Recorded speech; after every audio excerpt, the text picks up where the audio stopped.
প্রিয় শিক্ষার্থী, সবাইকে শুভেচ্ছা ও অভিনন্দন অ্যাকাউন্টিং ইনসাইটের পক্ষ থেকে। অ্যাকাউন্টিং ইনসাইট এরকম একটি প্ল্যাটফর্ম যেখানে accounting, finance as well as business related knowledge share করা হয়। তারই ধারাবাহিকতায় আজকে অ্যাকাউন্টিং এর খুবই খুবই গুরুত্বপূর্ণ একটি বিষয়ের উপর ভিডিও নিয়ে এসেছি। সেটি হচ্ছে গোল্ডেন রুলস অফ অ্যাকাউন্টিং। আমরা মোরলেস সবাই জানি গোল্ডেন রুলসটা কি। গোল্ডেন রুলস কিছুই না, গোল্ডেন রুলসটা হচ্ছে debit credit rules of accounting, যেটা অ্যাকাউন্টিং এর প্রাণ বলা চলে। আমরা কিভাবে অ্যাকাউন্টিং রেকর্ড করব, সেটা ডেবিট ক্রেডিট রুলস এর মাধ্যমে আমাদের সেই রেকর্ডিংটা করা হয়।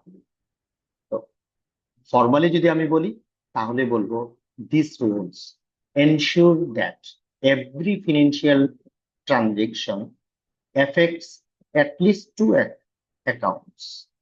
One is debited and another one is credited to maintain the balance of the accounting equation. তার মানে অ্যাকাউন্টিং ইকুয়েশনের ব্যালেন্সকে মেনটেন করার জন্য প্রত্যেকটি ফাইন্যান্সিয়াল ট্রানজেকশন কমপক্ষে দুইটা অ্যাকাউন্টকে এফেক্ট ফেলবে। একটি হচ্ছে ডেবিট করব আমরা, আরেকটিকে আমরা ক্রেডিট করব। আমার গোল্ডেন রুলস হেল্প করবে আমি কখন ডেবিট করব, কখন কোন অ্যাকাউন্টকে ডেবিট করব, কখন কোন অ্যাকাউন্টকে আমি ক্রেডিট করব। এই রুলসটা 500 বছর আগে একজন ইতালিয়ান ম্যাথমেটিশিয়ান তার বইতে দিয়ে গিয়েছে। তার নাম হচ্ছে ফ্রা লুকা বার্টিলোমিও দা প্যাসিওলি, যেটাকে আমরা লুকা প্যাসিওলি নামে চিনি। তো আমরা দেখে নেই যে কিভাবে আমরা এই গোল্ডেন রুলসটা শিখতে পারি খুবই সহজে। গোল্ডেন রুলস অফ অ্যাকাউন্টিং এটা দেখার আগে যেহেতু আমরা বলেছি যে অ্যাকাউন্টিং ইকুয়েশনটা ব্যালেন্সকে মেনটেন করার জন্য, অ্যাকাউন্টিং ইকুয়েশনটা তার আগে একটু দেখে নেব এটা দেখতে কেমন। তো অ্যাকাউন্টিং ইকুয়েশনটা আমরা দুই ভাবে দেখি। প্রথমত আমরা দেখব বেসিক অ্যাকাউন্টিং ইকুয়েশন। আমরা সবাই জানি কি asset equal to liability plus honour security. এটা হচ্ছে বেসিক অ্যাকাউন্টিং ইকুয়েশন, যে অ্যাসেটের সমান হবে লাইবিলিটি আর অনার সিকিউরিটি। আর এক্সপান্ডেড অ্যাকাউন্টিং ইকুয়েশন আমরা দেখব। তার মানে বেসিক অ্যাকাউন্টিং ইকুয়েশনটাকে যখন আমরা বড় করব, এক্সপান্ড করব, তখন আমরা তাকে বলবো expanded accounting equation. Expanded accounting equation কিছুই না, জাস্ট অনার্স ইকুইটিকে আমরা এক্সপান্ড করব, অনার্স ইকুইটিকে আমরা বড় করব। সেটা কিভাবে? অনার্স ইকুইটিকে ভেঙে আমরা owners capital, owners drawing, revenue and expense, এই এই চারটি এলিমেন্ট অনার্স ইকুইটির মধ্যেই থাকবে। আর others things remain the same in the accounting equation. তাহলে অনার্স ইকুইটি ভেঙে আমি চারটে এলিমেন্ট পেয়েছি, একটা অনার্স ক্যাপিটাল, আরেকটা হচ্ছে অনার্স ড্রয়িং, আরেকটা হচ্ছে রেভিনিউ, আরেকটা হচ্ছে এক্সপেন্স। তার মানে অনার্স ক্যাপিটাল আমরা দেখব যদি বাড়ে, অনার্স ইকুইটি বাড়বে। অনার্স ড্রয়িং যদি বাড়ে, তাহলে আমার অনার্স ইকুইটি কমবে, এটা মাইনাস করা আছে। রেভিনিউ যদি বাড়ে, এটা আমরা প্লাস করবো, দ্যাট মিনস অনার্স ইকুইটিকে বাড়াবো। এক্সপেন্স যদি বাড়ে, তাহলে আমাদের অনার্স ইকুইটি কমবে, কারণ এটা মাইনাস করা আছে। এই হচ্ছে আমাদের basic and expanded accounting equation. আচ্ছা, এখন ইকুয়েশনের প্রশ্নটা কেন আসছে? ইকুয়েশনের প্রশ্নটা আছে ইকুয়েশনের যে এলিমেন্ট গুলো আছে। প্রথমত আমরা বলেছি তিনটে element, asset, liabilities and owner security. পরবর্তীতে আমরা অনার সিকিউরিটিকে এক্সপান্ড করেছি, যেখানে আমরা আরো চারটি এলিমেন্ট পেয়েছি। তার মানে এখন এক্সপান্ডেড অ্যাকাউন্টিং ইকুয়েশনে আমরা পেয়েছি পাঁচটি এলিমেন্ট। এখন পাঁচটি এলিমেন্টের একটা রিলেশনশিপ আমরা বুঝবো, যে রিলেশনটা কেমন। রিলেশনের উপর বেসিস করে আমরা জাস্ট কোন এলিমেন্টকে, কোন অ্যাকাউন্টকে আমরা ডেবিট করব, কখন কোন অ্যাকাউন্টকে আমরা কখন ক্রেডিট করব, সেটা আমরা দেখব। তাহলে আমরা যদি দেখে নেই, অ্যাসেটের সাথে পজিটিভ রিলেশন দুইটা আইটেমের আছে, দুইটা এলিমেন্টের আছে। একটা হচ্ছে এক্সপেন্স আর একটা হচ্ছে ড্রয়িং। দেখেন এই পাশে মাইনাস করা আছে ড্রয়িং, এক্সপেন্স। আমি যদি অ্যাসেটের পাশে নেই, এই ইকুয়ালের এই পাশে, তাহলে অ্যাসেটের সাথে এই দুইটা এলিমেন্ট প্লাস হবে। দ্যাট মিনস অ্যাসেটের সাথে এই দুইটা এলিমেন্টের পজিটিভ রিলেশন। এখন যদি দেখি অ্যাসেটের সাথে, তাহলে নেগেটিভ রিলেশন কাদের? Others three elements like liability, capital and revenue. Liability যদি আমি এই পাশে নেই ইকুয়ালে, তাহলে মাইনাস করতে হবে, কারণ লাইবিলিটির সামনে প্লাস আছে। একইভাবে অনার্স ক্যাপিটাল যদি আমি এই পাশে নিই, তাহলে আমাকে মাইনাস করতে হবে। রেভিনিউ যদি আমি এই পাশে নিই তাহলে অ্যাসেট থেকে মাইনাস করতে হবে। তার মানে অ্যাসেটের সাথে লাইবিলিটিস, ক্যাপিটাল এন্ড রেভিনিউ এই তিনটা আইটেমের নেগেটিভ রিলেশন। এই রিলেশনশিপটা আমাদের মাথায় রাখতে হবে।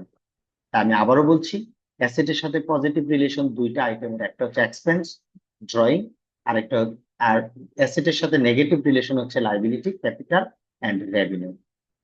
এখন আমাদের মূল জায়গায় চলে আসি যে আমি কখন ডেবিট করব কখন ক্রেডিট করব। আমরা অলরেডি রিলেশনশিপ দেখে এসেছি। আরেকটি জিনিস আমাদের যদি বলি মেমোরাইজ করতে হবে, সেটি হচ্ছে যদি অ্যাসেট বাড়ে তাহলে আমরা তাকে ডেবিট করব, আর যদি অ্যাসেট কমে তাহলে আমরা তাকে ক্রেডিট করে নেব। এটা আমাদের মেমোরাইজ করে রাখবো। অ্যাসেটকে আমরা এই জায়গাটাতে বেস হিসেবে দেখেছি। তাহলে আমি আবারও বলছি, যদি অ্যাসেট বাড়ে তাহলে আমরা তাকে ডেবিট করব, যদি অ্যাসেট কমে তাহলে আমরা তাকে ক্রেডিট করব। এবার রিলেশনশিপ দিয়ে আমরা ডেবিট ক্রেডিট শিখে ফেলবো একদম খুব দ্রুত। সেটি হচ্ছে অ্যাসেটের সাথে পজিটিভ রিলেশন, আগেই বলে আসছি এক্সপেন্স আর ড্রয়িং এ।